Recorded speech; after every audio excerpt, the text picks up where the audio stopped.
At what point did you know you wanted to start a company?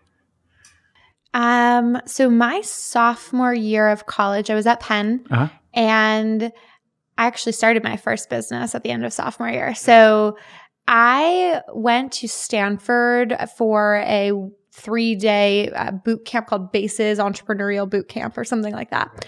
And I remember going to the Jamba Juice at Stanford, and they asked me, can I see your Stanford ID? And I said, I don't have one. Why? And they said, oh, you'd get like 10 or 15% off your Jamba Juice. And I paid full because I was a Penn student. But I remember thinking, wow, that's really cool. That's a great perk for students. I should do this at Penn. So I get back to campus and I walk around to all the restaurants and I say, do you have any loyalty program for students? And they all said no. And so I said, okay, if I got your logo in the wallet of thousands of students at Penn, would you give them 10, 15% off? And every single restaurant and bar said yes. And so I said, okay, and I'm not going to, pay you for that or anything. And I'm actually going to charge students. And they were like, okay, we don't care. Yeah. And so I ended up over sophomore summer. I also was doing an internship at Blackstone in Tokyo. But meanwhile, I was starting, as we all do. Yeah. But meanwhile, I actually went about hiring this like company in China to create thousands of cards that would put the logos of all these businesses on the back. And I called it the Penn Eats card. And I got back to campus in my junior summer. I hired all my friends to basically go around selling these cards for $15 a pop. And we sold like thousands and It was awesome. Okay. And it was very, very, very cool. And that kind of gave you the bug? I was addicted. I thought the concept of creating something from nothing and solving a problem or, helping people is just such a cool opportunity. And why wouldn't you want to do that over and over? Because you weren't an engineer, right? No, I took a bunch of computer science classes, but I was not what I would call an engineer. Yeah. And so were you inherently drawn to creating a software startup, or did you try out other ideas? That first business, it was like a Wix website and a bunch of plastic cards. So not really much software there. Though I did, to be fair, sell a bunch of cards online, but not much software there. I remember though my senior year when I wanted to start that next project, and that's the one I worked on with my co-founder now of WayUp, JJ, we very much were keen on having it be a software business or, an internet company. Okay. But you didn't start it immediately after school. So the story with WayUp, the high level is my senior year. I'm happy to tell the funny version of it from college, but the high level is my senior year. JJ and I worked on a project together that would help college students find campus ambassador jobs. And so we worked on that. We launched it. And then I went to Google in California. And then I moved to India to lead brand initiatives for Google. JJ went traveling around the world as a backpacking freelancing web developer. And then as all good backpackers do, went to McKinsey in New York. And so we kept in touch over the years, but that website kept growing and growing to tens of thousands of users and big businesses and so on.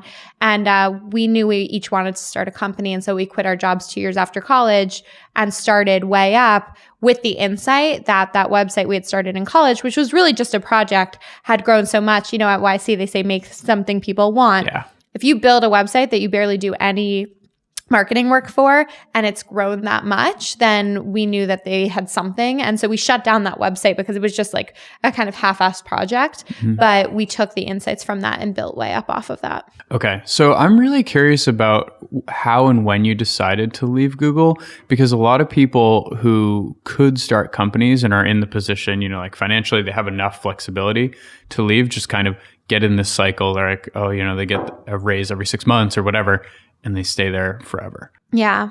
Oh man, Google's a cushy job. It's an awesome job. It's great. Super hard, but really awesome. Okay. So I always wanted to start a company full-time after college, but my senior year, I applied so I'd already done a summer internship between junior and senior year at Google as a product marketing manager intern. I got the offer. I also got the offer at a top-tier VC a venture capital fund. Mm-hmm. And for me, I had gotten enough advice and I'd started that Penn Eats company, saw that there was so much I had to learn, whether it was managing people, legal documents, like marketing, sales. And so for me, I basically said, I want one experience that will help me before I start whatever company I one day start. I did not know it was going to be called WayUp or that it would be WayUp. And I said, I really want to do it for 2 years. Whatever this job is, I'm going to learn as much as possible for 2 years. And then I'm going to quit and I'm going to start a company and hopefully do it with a co-founder that I love, which I have done. I got these 2 offers and I didn't know which one to take, which one would set me up for more success.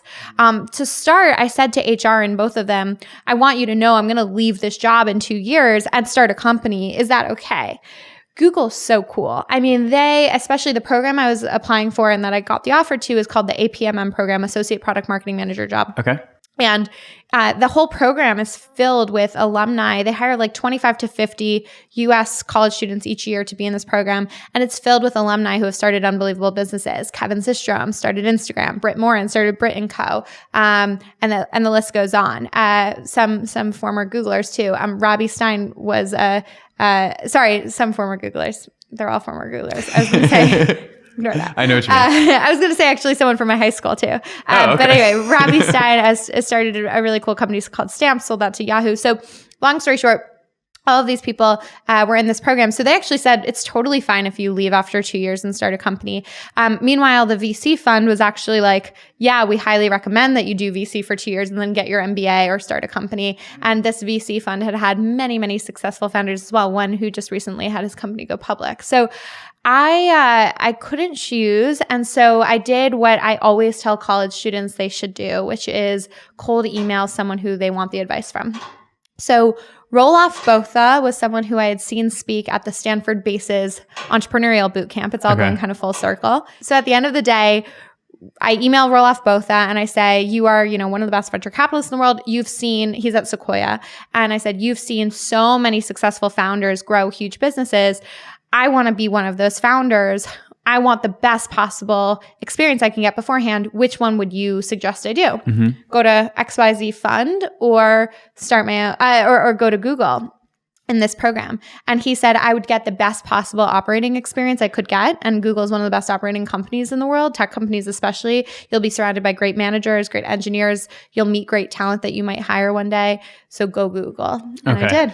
I've heard you talk about this on a couple other podcasts. I love cold emailing. Yeah, me too, actually. One of the people I really admired in San Francisco when I was still living in New York, I cold emailed him, Skyped him, and I was like, oh man, it's just so weird. I'm going to be in San Francisco like next week. Are you going to be around? He's like, yeah, I'll be around. And then I just bought a flight. The best. Yeah. If you can afford to do that, that's the best. Entrepreneurs do that a lot, apparently, to get like venture capital meetings. I thought that was funny. It totally works. So, say you don't have a brand name or whatever. You're just a college student. That was me. Just like you. Yeah. Exactly. Can you walk us through the steps that you use? To cold email? Mm-hmm. Totally.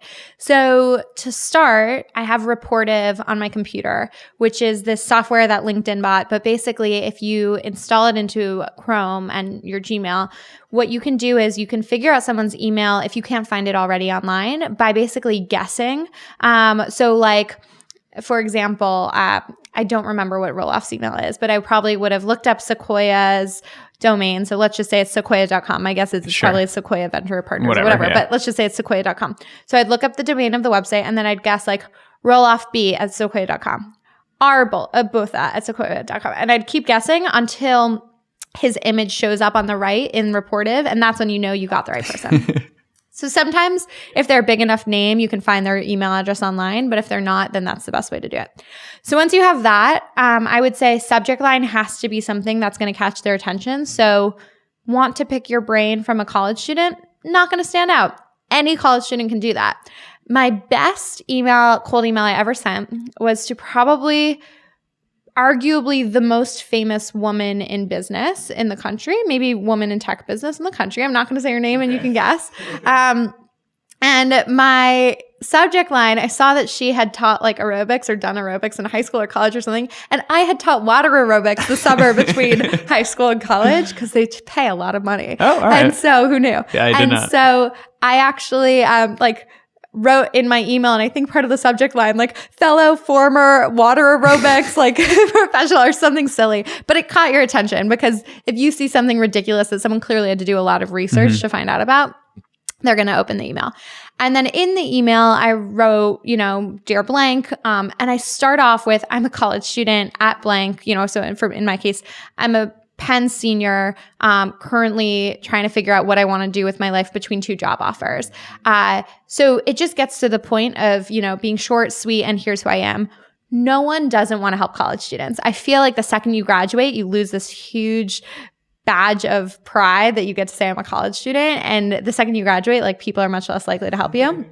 So use it and abuse it while you're in college. Yeah. But I mean, I get cold emails all the time. I hope I don't get a barrage of them after this, but I do get a lot. So, and they always start with like, I'm a college student at X school. Yeah.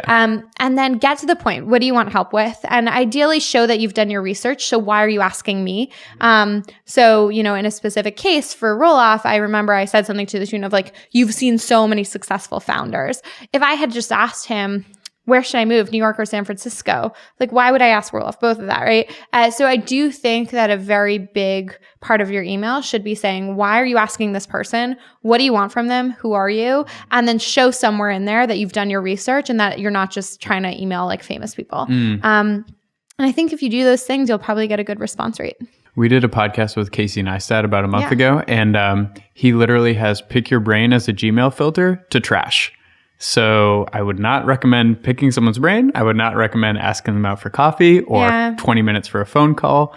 People answer short questions. Exactly. And sometimes I get people asking me if I'll hop on a phone call. And I know it sounds so crazy, but like literally my calendar starts at 8 a.m. and stops at 1 a.m. almost every day, 5 to 6 days a week. And so for me, 20 minutes on calendar is actually a really big deal. Asking me an email that I can just answer on my walk from, one meeting to another is not. And so... And to diverge a little bit, you talked about your calendar. I read online that you don't sleep a lot. Is that true still? Yeah. Okay. So how much do you sleep?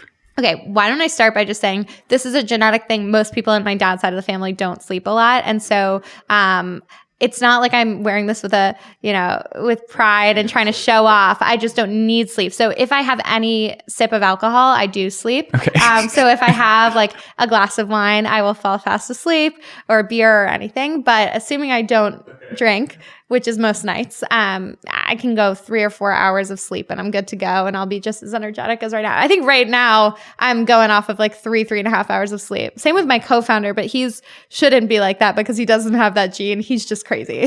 And so your whole life you've been like this? Yeah, I mean, in high school, I remember my friend Laura came to me one day and was like, I have a Hanukkah gift for you. And I said, what? She was like, I'm going to be your assistant because I feel like you never sleep and you have such a crazy agenda and a calendar, and I just want to help you. And I was just like, I don't need an assistant, but thank you. I think I've always had like a crazy calendar. That's wild. So given that crazy schedule, do you have any like particular health regimens you need to like stay normal? People are going to judge me, but I don't work out. I think I've been to the gym once in the last year, twice in the last 3 years, maybe. Maybe a little more than that. I don't really work out. I love walking around New York, so I guess that's exercise. I don't like taking the subway. I love walking or Uber if I'm on a call and I need quiet. But I eat pretty healthy. I'm not like I don't like sweets much. So yeah. You're not on coffee all the time? I'm not one of those people who do yoga every day. And by the way, I don't judge people who do yoga. I think a lot of my friends do yoga. I'm just not like I don't know. I hope I live a long life. My family, most people live a long life, and most people are about as regimented about their health as I am. So walking is very good for you. Yeah, there you go. Yeah, totally. I drink a lot of water. Oh, there you go. If you sit down with me at a meal, you will hate me because I will ask for 2 pitchers of water because I will drink water the entire time when I'm not talking.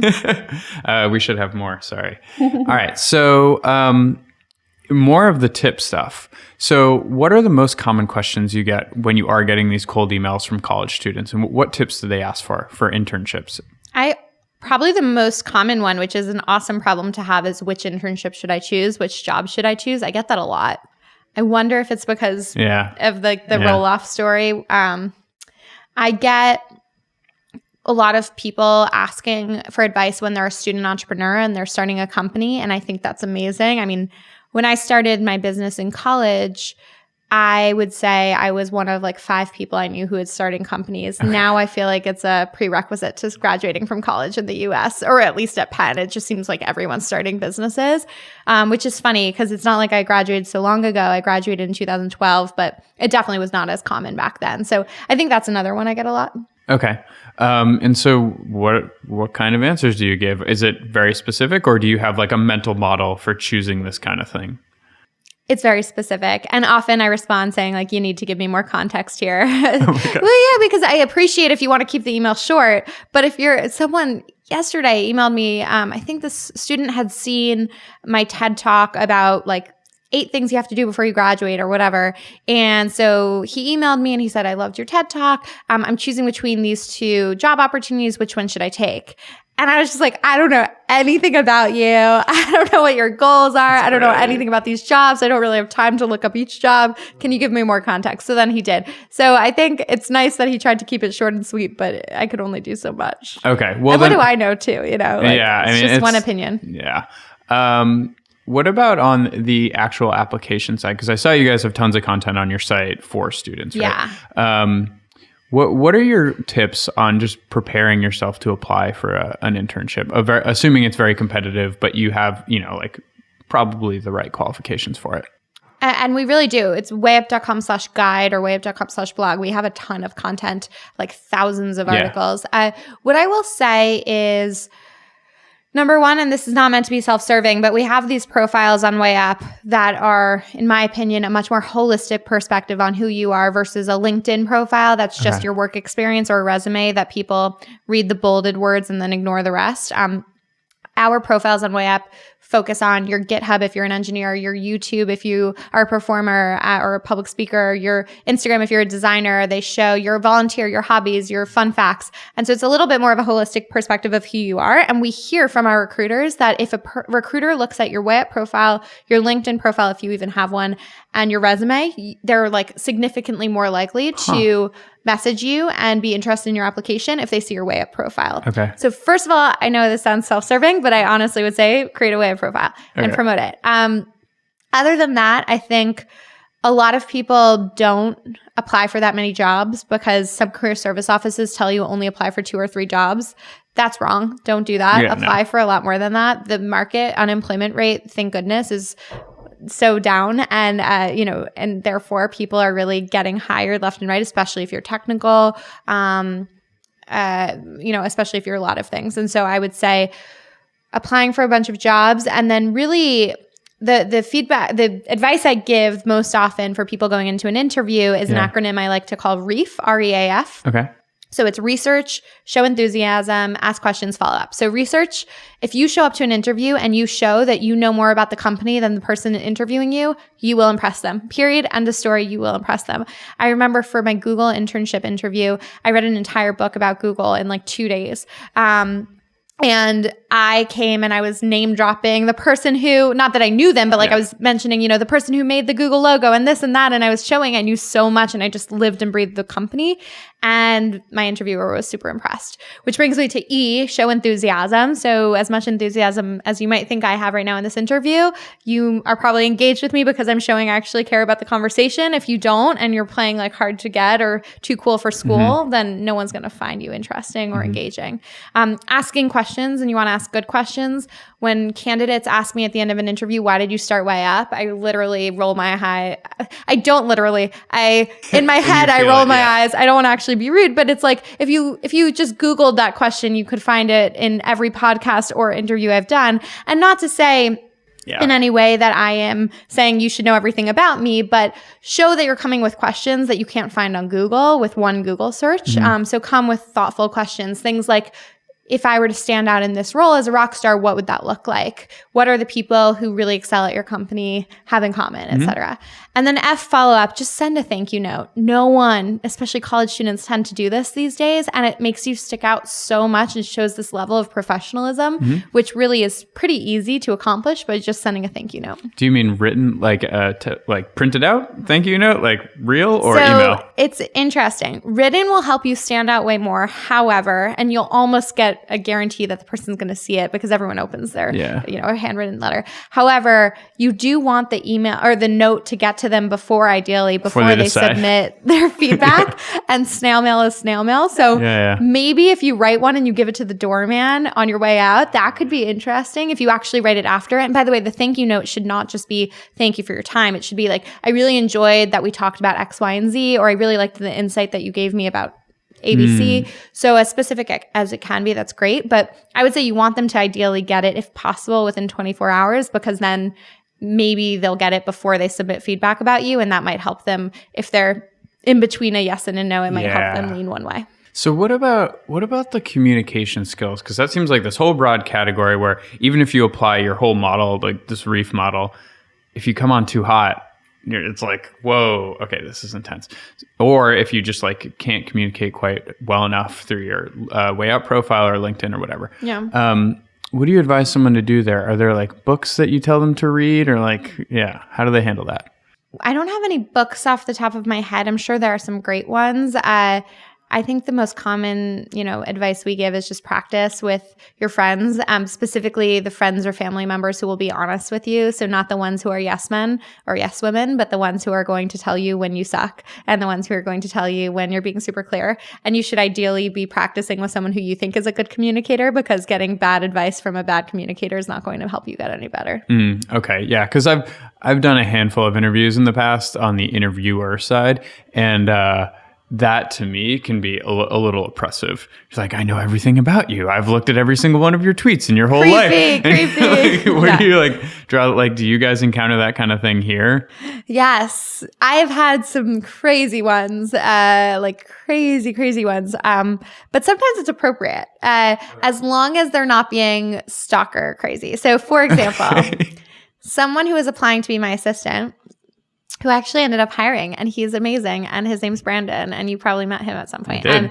Brandon watched or listened to a couple podcasts of mine before coming in to interview with me, research. He showed tons of enthusiasm, by the way, and asked great questions and did do a very nice follow-up. But he came, and it was so funny. He had this great conversation. It did not feel in any way like he was creepily stalking me. I didn't even know about all the podcasts. He just seemed like he really knew his shit, and he seemed like he really wanted the job for the right reasons. It was a very casual but really pleasant conversation, like the one we're having right now. And that's the best interview, is one where it feels like a conversation, not an interview.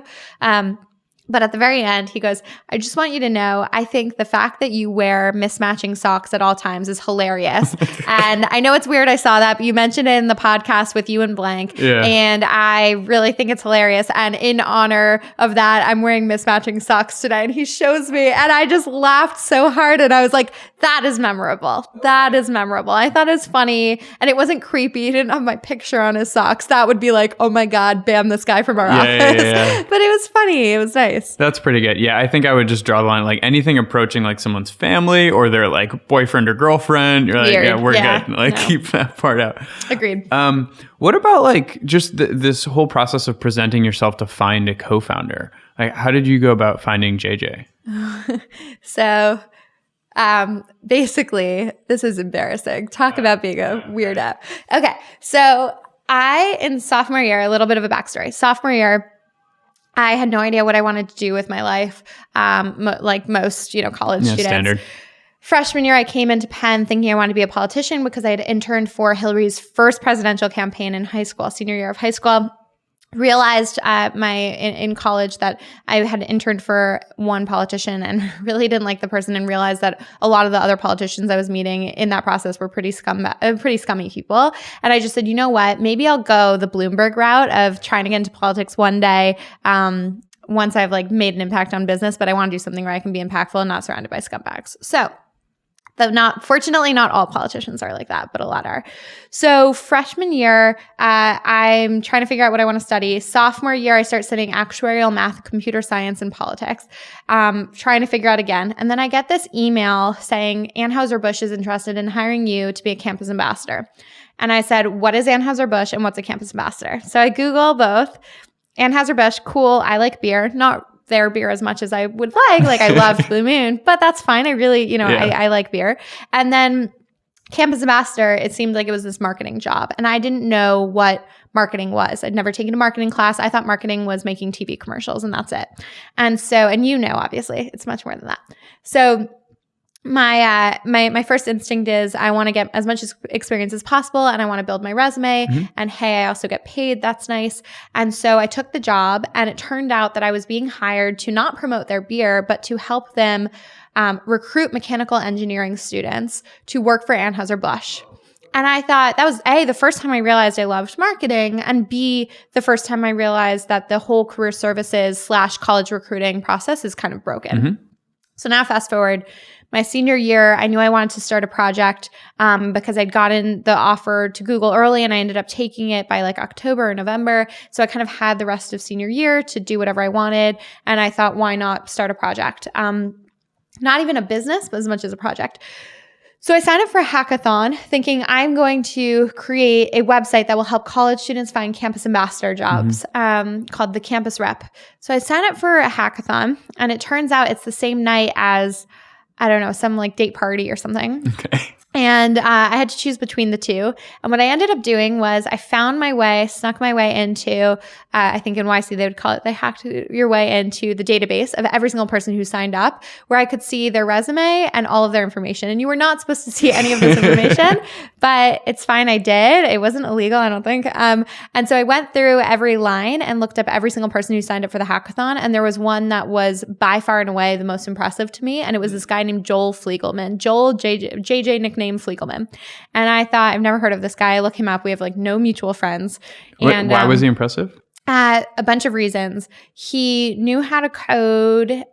He knew, and I know that sounds obvious, but a lot of people who sign up for hackathons don't. He knew how to code. He had done some really interesting projects that he mentioned about like scraping this and whatever. He also had a very strong business sense. He was in the Huntsman program, which is a dual degree program between Wharton and basically linguistic studies in the college for what he was studying. So he was like Huntsman program, which is a really impressive program. Plus he knew how to code. And he'd worked on really cool projects. His hobbies were really funny and interesting. I just thought this guy sounds great. I'm going to email him. And if he doesn't respond, cold email him. If he doesn't respond, I'll cold email someone else and I'll go down my list. But he was my first choice, the only one I emailed. I cold email him and I told a little bit of a white lie, which I regret, but I did say my friends, I thought, to your point about creepy stalkers, I thought it'd be weird if I said I found my way into the database of the hackathon and messaging you. So I said, my friends told me that you're like a really talented engineer. I'd love to meet with you for a beer at City Tap House, which is a great bar on campus. And apparently because he likes that bar, he agreed to meet with me, but he totally knew that I was lying about the friends because in his email back to me, he goes, it's so interesting that your quote friends end quote told you, because in his head, he was like, I know we don't have mutual friends who told you this. So that was kind of funny. And then we met and I pitched him on the idea and he thought campus ambassador jobs were so interesting. And so he said, let's do this. And then that obviously turned into something more than just campus ambassador jobs too. Oh, wow. But that's how we met. Interesting. Okay. And so were you curious about vetting him before you got going? Because like as someone who hadn't been, in engineering school, like what'd you do? No, well, I had taken more coding classes than he had actually. Oh, crazy. Point, interestingly enough. But no, I didn't even think about that. I was like, it's just a project. I'm not paying the guy. I wasn't paying the guy. Like we were equal co-founders in this thing. Exactly. If it fails, it's not even whatever. It's like we're both going down. So let's try together. Yeah, I didn't even think about that. Really? I guess I had a lot of trust in him. Okay. I still do. Yeah, I mean, because now he's obviously your co-founder. Right. So now you guys are 3.5 years in, you said? Just under 3.5. I would say 3 years and a few months. Okay, so pretty close. Yeah, all right. What's it like now? Having, you've been at YC for a couple years. You're obviously here in New York. How are things going? So we did YC 6 months into the business or 5 months in. So less than 3 years ago. It's crazy. It feels sometimes like a month ago and sometimes like 10 years ago. Oh, interesting. Yeah. Okay.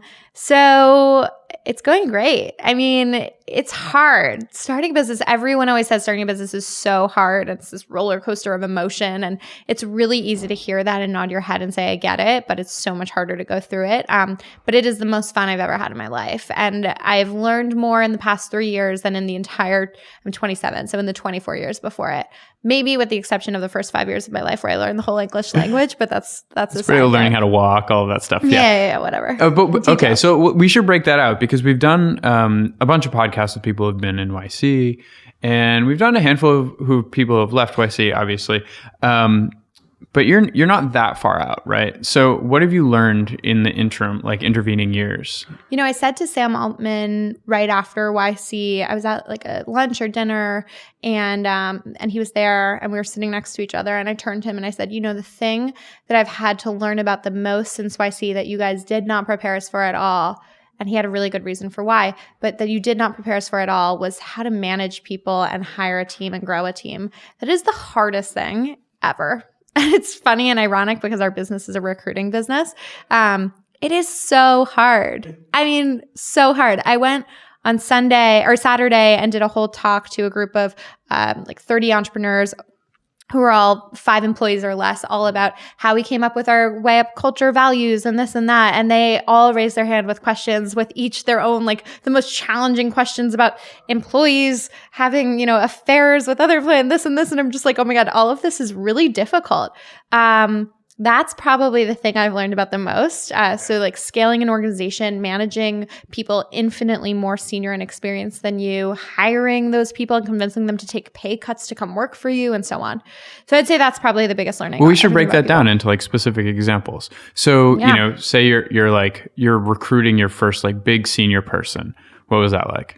Okay. The first senior quote unquote person, he wasn't C-level, but he was VP level.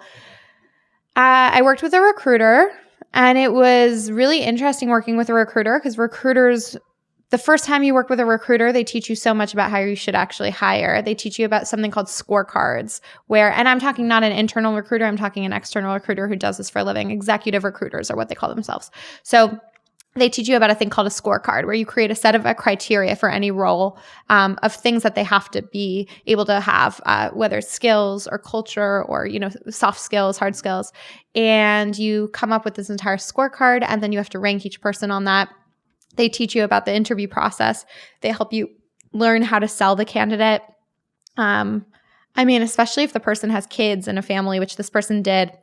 Coming to a company that at that time we'd only raised $9 million, which is still that's a lot of money. It sounds like a lot, but that's not enough to ensure that you are going to be, around for years and years to come. Technically, no amount of money is. So you still have to convince them of that, that it's worth it for them to risk their everything to come to you. So it was just a lot of learnings. How do you sell it? Obviously, you're excited about your company and you kind of sell the vision, you sell the dream, but what are the real tangible things? I think the biggest one is definitely the person who is going to be managing them. And in my case, it's me. I guess I have to be selling that I'm going to be a good person that they want to work with, and that I'm not going to micromanage them, that I'm not going to, annoy them, and that I'm going to be a really good partner. Obviously, the second thing, because someone once told me, actually a bunch of people have said this to me, people quit their manager before they quit their company. And I've seen that to very often be true here too.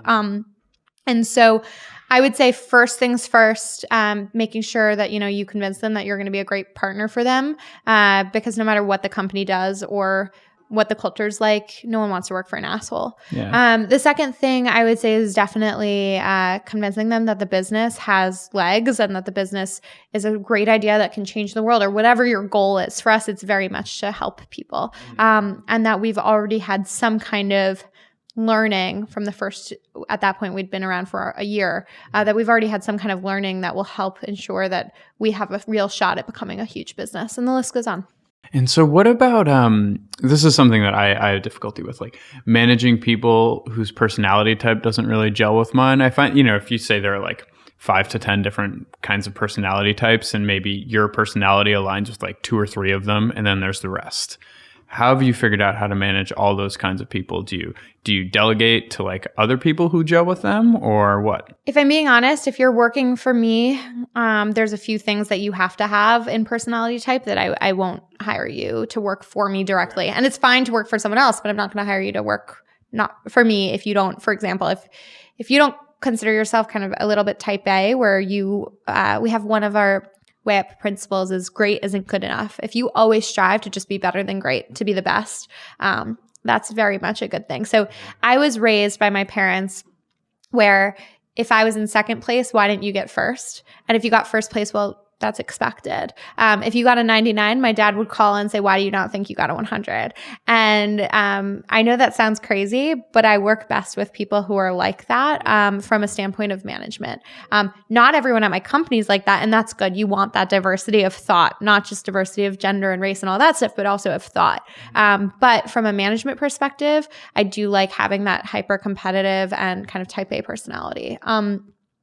But there are other things. So one person who reports to me is definitely not nearly as, I would say, organized as others. And while that could frustrate some people, I know that that kind of somewhat lack of organization is totally made up for by that person's utter creativity. I mean, they're so creative and always coming up with really cool ideas. So you just have to balance, and you have to know, like, I'm going to manage this person to make sure that, you know, I'm telling them, please follow up with written action items for each of us so that you don't forget what your action items are. But I understand that that you're probably not going to have as formal an agenda in our calendar invite as other people will. And you just kind of live with it. And is JJ the same as you? JJ and I are so different. Oh my God. So does he have like a different kind of group that he can delegate to or manage? He's definitely type A too. I will say that. But he manages engineering, and I don't really touch his engineering because I don't know what I'm doing there. And the engineers here are so amazing, and I should not be telling any of them what to do. So he and I are super different. I think a lot of people, I'm extremely like blunt, and I don't hold back at all. And he's a little bit more savvy and tactful probably with how he gives feedback, if I'm being honest. There's a few differences that make him much stronger than I, and then some differences that make me stronger. You know, we both have our pros and cons. Okay. So you, in other words, like kind of have developed this whole company around people that you can manage well. That's just for my management team. There are definitely people here who I've struggled with managing, and now they report to someone else and we're good to go and they're doing a great job. So I would just say overall, the people who report directly to me, I want to make sure I have a great relationship with them. But there are people at this company who, if they reported to me, they would be failing and I would be failing working with them. But that's okay because they work great with someone else. And what else has been difficult for you aside from managing? It's not even difficult as much. It's difficult. It's like learning or whatever. It's big learning. Yeah. Other things, focusing on focusing. I know that sounds silly, but you really want to be good at one or two core things. And there are so many shiny objects out there. And especially in our space is super broken. Like HR tech is pretty behind the times. I mean, we're sending men and women to space, and yet we're still like really struggling to get applicant tracking system integrations in place, like really basic technology issues. And so what I would say is there are so many opportunities and so many things we want to do, and deciding and prioritizing what you want to do is really hard. The good news is I just hired this awesome VP product who should really be helping me with that. So hopefully that works out, knock on wood. Yeah. Okay. Because there are, what's WayUp's unique insight? Because there are obviously you have competitors, right? Like what do you guys do differently? So we have 3 components to our platform for candidates. One is a job board, one is candidate sourcing, so profiles, and one is content and advice. So the job board is not just, you go to Indeed.com, and if you and I both go, let's say I'm an amazing engineer, and you and I both look up engineering jobs on Indeed, we're going to get the exact same recommendations because you're probably logged out, et cetera, and I'm probably logged out. They don't know anything about us. I think that's crazy. Like, you should not have to scroll through thousands of links. We should be giving you personalized recommendations based on who you are, what you want, what other people who look like you from like a standpoint of what school or what year, et cetera, not actually literally. Physically. And the list goes on. Yeah. So personalized recommendations. Candidate sourcing is somewhat similar to LinkedIn, but as I mentioned, we have these amazing profiles that really show who you are in your best light. You are more than your work history. We want to show that. And recruiters can log in and search through people, just like, a LinkedIn, for example, and they can message you if they're interested in speaking to you about a potential job opportunity. So that really drives a lot of hires. And then the third aspect is content, advice. How do you prepare for this interview? Or, hey, we saw that you were looking at this job at, Unilever, and we saw you didn't apply.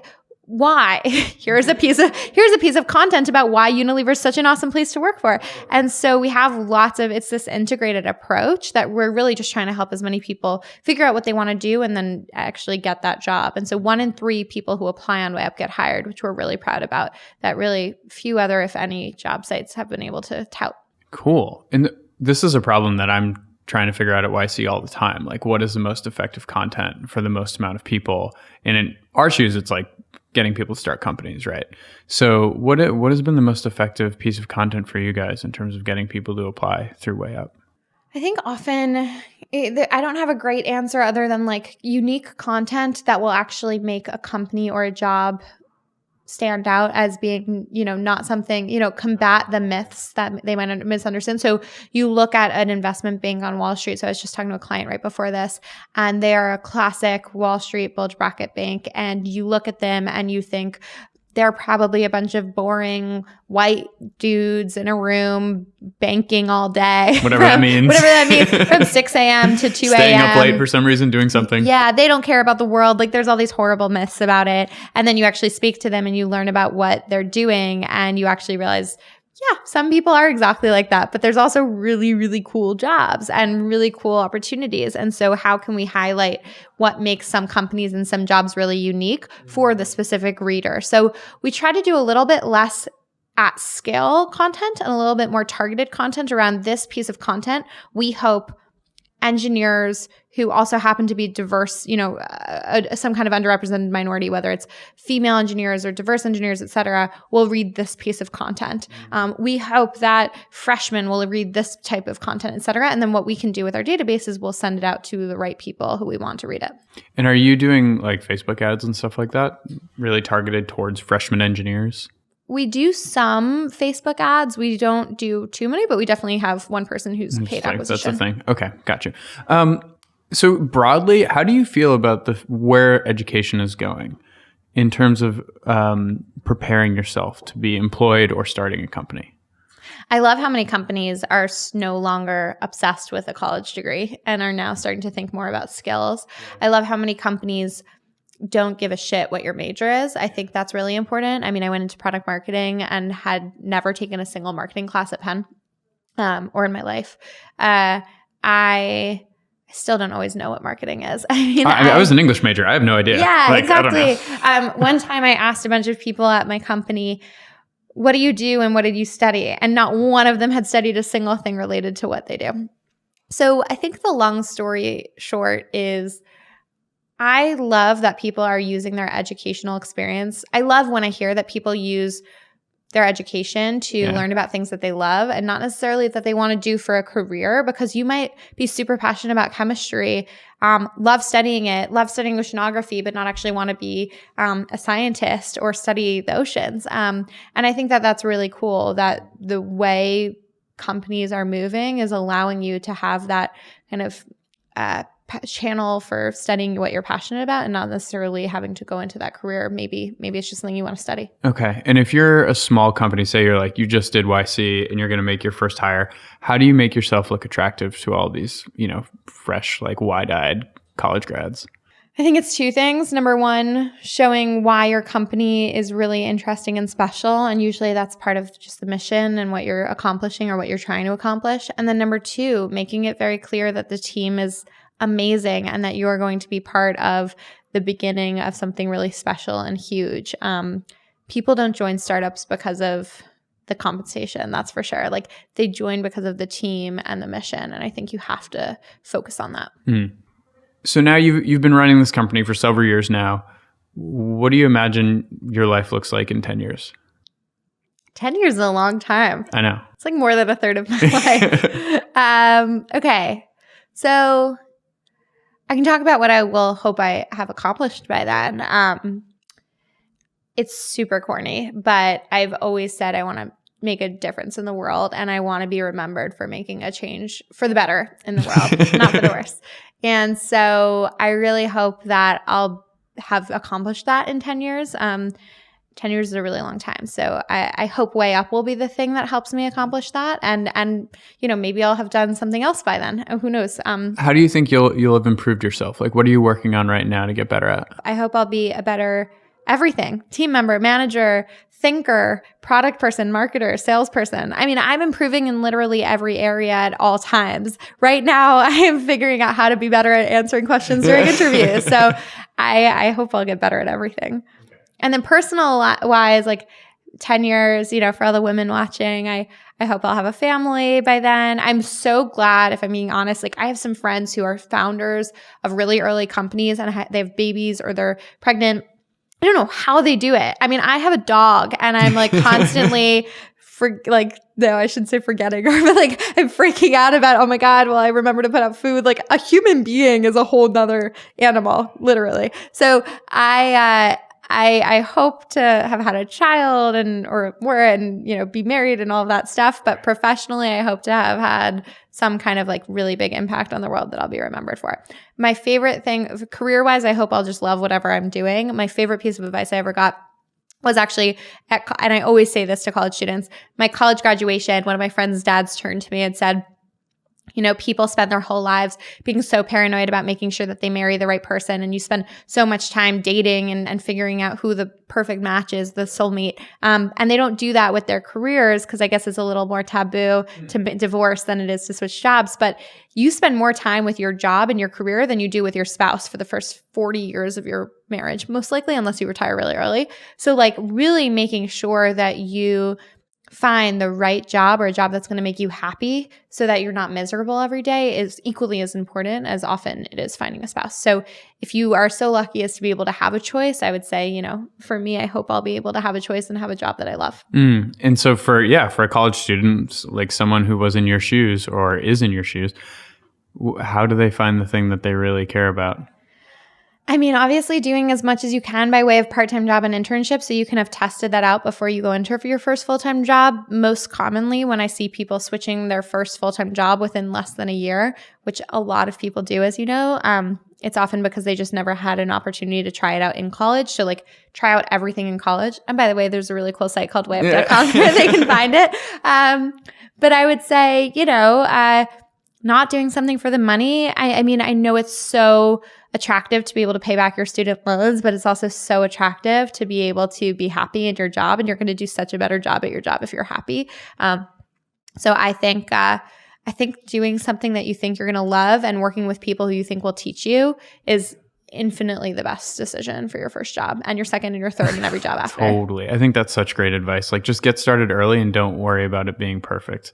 I had so many shitty internships that were just like, oh, okay, don't need to do that. What was the shittiest? It was mostly shitty because I didn't get paid anything, but I was working in an animation studio and that was actually fun. Yeah. But how I had to make ends meet while living in New York was less fun. Like luckily, working at night. That's usually illegal now. And like, it's illegal? The government's made it really hard to legally have an unpaid internship. So there are ways, but it's way less common. We have less than 9% of internships on WayUp are unpaid. So. Oh, wow. Yeah. I just graduated in 2011, so things have changed. Yeah, a lot. Yeah, so I would say the same thing. Just get started early and go to school in a city. Yeah. I would also recommend. Oh, really? Yeah. Yeah. I mean, I loved going to school in Philly, but I think you can make both work. I was jealous of like all my friends who, lived on like the quad and had all of that. But like starting in New York at 18 to me was so awesome. Yeah. So, yeah. Anyway. Cool. Well, thanks for coming in. Yeah. Thank you for having me. Or actually, thanks for hosting. You're welcome. All right. See you.